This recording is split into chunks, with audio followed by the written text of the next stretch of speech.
ఆంధ్ర తెలంగాణలో తక్కువ ఫీజులతో high quality results ఇస్తున్న ఏకైక సంస్థ తిరుమల్ ఐఏఎస్ ఇన్స్టిట్యూట్. దేశంలో మరోసారి భూ ప్రకంపనలు భయపెట్టాయి. దేశ రాజధాని ఢిల్లీలో సోమవారం తెల్లవారుజామున 5:36 కొద్ది సెకన్ల పాటు భూమి వనకడంతో ప్రజలు వణికిపోయారు.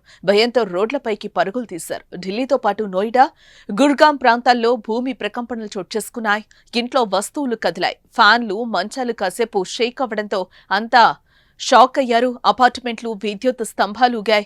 భారీ శబ్దం కూడా వినిపించినట్లు కొందరు స్థానికులు చెప్తున్నారు. భూకంపానికి సంబంధించిన కొన్ని దృశ్యాలు సోషల్ మీడియాలో వైరల్ గా మారాయి.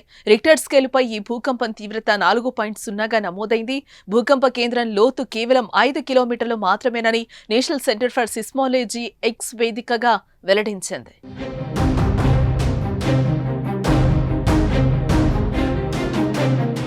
ఢిల్లీలో భూకంపం వచ్చిన కాసేపటికే బీహార్ రాష్ట్రంలో భూకంపం సంభవించింది. ఉదయం 8:02 ప్రాంతంలో ప్రకంపనలు వచ్చాయి.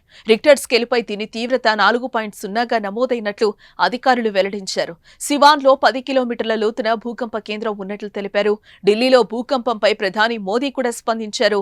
ఢిల్లీలో మళ్లీ ప్రకంపనలు వచ్చే అవకాశం ఉందని, ప్రజలంతా అప్రమత్తంగా ఉండాలని సూచించారు. భద్రతా చర్యలు పాటించాలని కోరారు.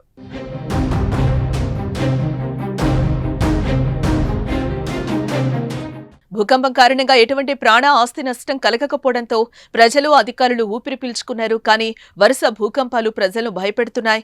గత నెలలో నేపాల్, టిబెట్ సరిహద్దుకు 93 కిలోమీటర్ల దూరంలో ఉన్న లబుచే ప్రాంతంలో భూకంపం సంభవించింది.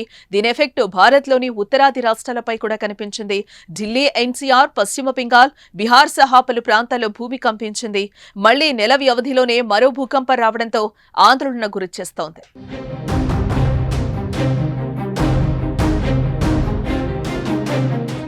2024 సంవత్సరం చివరిలో కూడా తెలుగు రాష్ట్రాల్లో భూకంపం సంభవించిన సంగతి తెలిసిందే.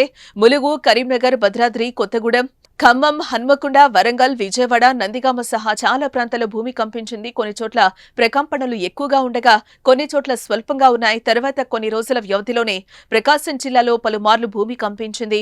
ముండ్లమూరు, తాళ్లూరు మండలాల పరిధిలోని పలు గ్రామాల్లో భూమి ప్రకంపనలు చోటు చేసుకున్నాయి. తాళ్లూరు, గంగవరం, రామభద్రాపురం, శంకరాపురం, పోలవరం, పసుపుగల్లు, వేంపాడు, మారెళ్ల, తూర్పు కంభంపాడు గ్రామాల్లో భూమి కంపించింది. ఈ భూకంపం తీవ్రత తక్కువగా ఉండడంతో ఎటువంటి నష్టం జరగలేదు. దేశంలో ఇలా పదే భూకంపాలు రావటం ప్రజలు భయపడుతున్నారు.